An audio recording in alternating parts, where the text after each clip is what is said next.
Georgia, of course, from the west, and I've heard that a great number of Georgians have gone to settle along the Alabama River. I dare say, should the settlement continue, would you not agree that perhaps Alabama could very much become a state of our nation? That would be an extraordinary accomplishment. Of course, as I know it, we only have 17 states in our new nation. The 17th state entered back in 1803, the first administration of my presidency. Do you know which state that is? Louisiana. No? Ohio. Louisiana and your territory of Alabama are merely territories during the time that I am president. So I think it would be an extraordinary thing for you to enter our union and thereby add to the prosperity of our nation. Of course, I'm revisiting Williamsburg, where I spent 20 years of my youth, having the opportunity to perambulate, that is, to walk about here in reflection, and particularly of this particular house and the individual with whom I was personally connected, Mr. Witt. I don't know whether you've learned, but I've read law with Mr. Witt here in this house for a good 3 years.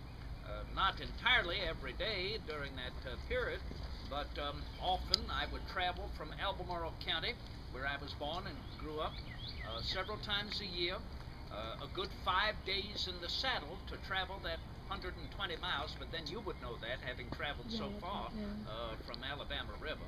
And I would stay here. He would provide me chambers above stairs, and we would engage our discussions on the law there in the cabinet. Did you see the cabinet? That is where the book presses are, and of course where the curiosities are. Every gentleman has a cabinet of curiosities, and I would say perhaps every lady as well has a little box or a curio cabinet where she keeps her curiosities.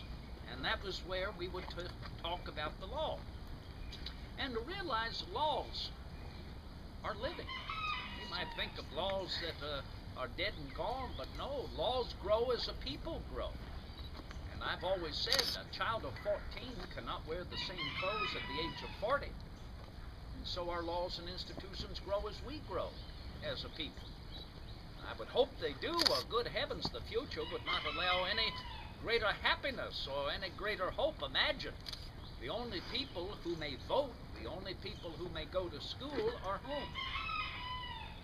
The men.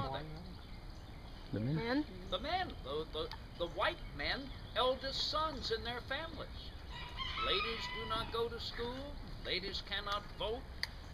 Anyone of color cannot go to school, cannot vote. Anyone of color, doesn't make any difference whether they're enslaved or otherwise.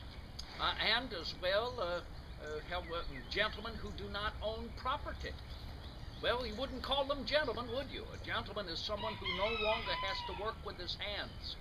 So any white male who is 21 years of age or older, who does not own land, on the average it's about 50 acres unimproved, 40 acres with a house on it. The dwelling must be at least 12 foot square, or a lot within a recognized corporate municipality such as Williamsburg or Norfolk or Charlottesville or Alexander or Fredericksburg. If a male does not own any of those above outright, he cannot be mortgaged. So unless he is a freeholder, then he is not represented in our government. So as you can see, our laws will, I hope, continue to grow, as I hope we continue to grow as a people, and we can have